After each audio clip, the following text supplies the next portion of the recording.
Assalamualaikum everyone, welcome back to my channel Learn with Abish. Today we are taking a look at today's CSS English essay exam and I'm going to give you a quick review over it. So let's get into it. तो सबसे पहले आप ये देखें कि मेरी नज़र में तो ये ऐसा इम्तहान आया है जो कि 14 तबक नहीं बल्कि आई थिंक 28 या उसका भी मल्टीपल जो है वो तबक रोशन हो गए होंगे आज एस्पायरेंट्स के जो ऐसे में पहले पेपर में बैठे थे। और इसके नतीजे में ये होगा ये कि प्रेसी कॉम्पोजिशन और आगे जो दीगर इम्तहान हैं उसमें जो है वो आपको अटेंडेंस कम से कम नज़र आना शुरू हो जाएगी। At least that's how I am perceiving it.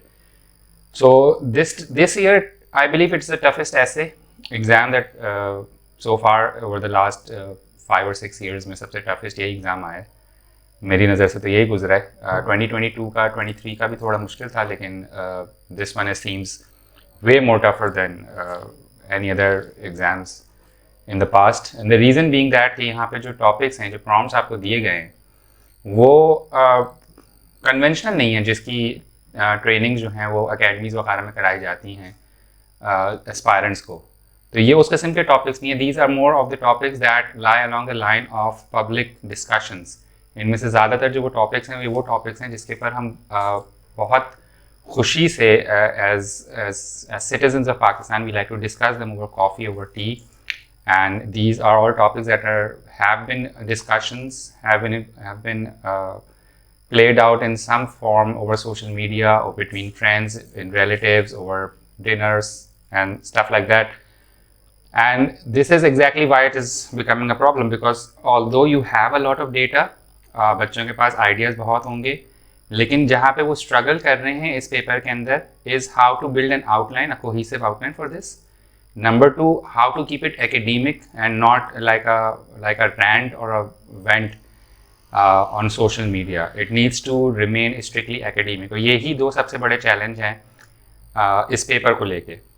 Topics in itself इतने ज़्यादा टफ नहीं हैं। अगर आप देखें फ्रॉम द आउटलुक तो काफ़ी जो एक थीम निकल कर आ रही है वो बच्चों को पॉलिटिकल कॉन्शियसनेस की जो ट्रिगरिंग है उसके ऊपर ज़रा सा जो है वो सेंट्रल थीम रही है। सोशल कोहेजन के ऊपर रही है इसमें थीम, और अवेयरनेस के ऊपर है।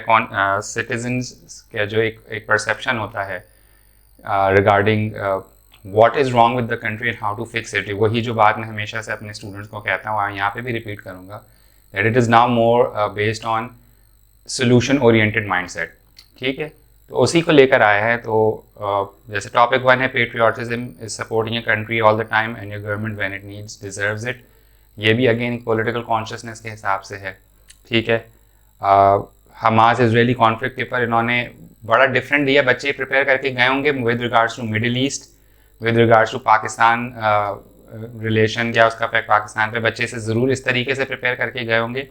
लेकिन वर्ल्ड कॉन्शियस के ऊपर इसका जो टिल्ट है वो बच्चों ने आई डोंट थिंक इतना ज़्यादा जो है वो उसे प्रिपेयर किया होगा। Rich in politicians we desperately need statesman. Again this is a very nuance topic. We need to understand the difference between what is a politician, what is a statesman, और इस नुआंस को मद्देनज़र रखते हुए outline build करना और फिर उसे कोहेसिवली आर्ग्यू करना ये बहुत बड़ा चैलेंज होगा बच्चों के लिए। Again true peace is not merely the absence of tension, it is the presence of justice. Again ये सोशल वैल्यूज़ के ऊपर है और it is forcing the aspirant to think beyond the conventional और preconceived notions. Last 2 topics are very good. Dynastic politics is the worst mockery of democracy. Again, it's resounding criticism है democratic principles के ऊपर, which is not just present in Pakistan but across the world as well. And last is an investment in knowledge pays the best interest. So these are the some of the topics here. कुछ इसमें से हैं जो कि बिल्कुल literary हैं। जैसे topic number 8 is frailty is no more the name of women.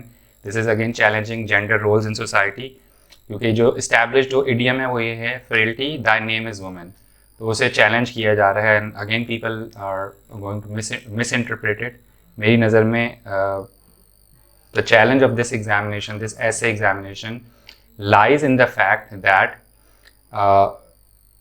जो स्ट्रगल कर रहे हैं बच्चे उनके लिए मैं कह रहा हूँ बात, और जिनको इसमें बहुत तकलीफ हुई, तो वही बात जो मैं अपनी क्लासेस में रिपीट करता था वही मैं यहाँ पे दोबारा रिपीट करूँगा आप सबको ऑडियंस के लिए कि build your skills, build your analytical, your critical thinking skills and your writing skills.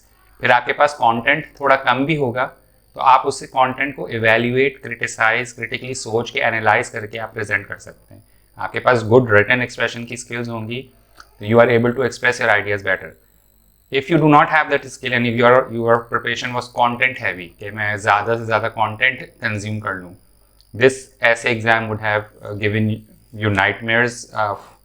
और I'm particularly concerned for students and aspirants जिनका ये last attempt था, तो उनके लिए तो बड़ी गेम मुश्किल हो गई. लेकिन this exam is right in line with a trend that has been going on for the past couple of years, which is making CSS examinations more and more analytical, more and more based on critical thinking, and more focused on providing solutions to problems which are prevalent in Pakistan as well as around the world. I will do a more detailed analysis in the coming days. I'll take each topic and then try to break it down on how I would attempt them. And in that video, I will also discuss which topic I would have chosen and how would I have gone along with it. So till then, take care. Don't forget to like, subscribe and share to the channel. Take care. Allah Hafiz.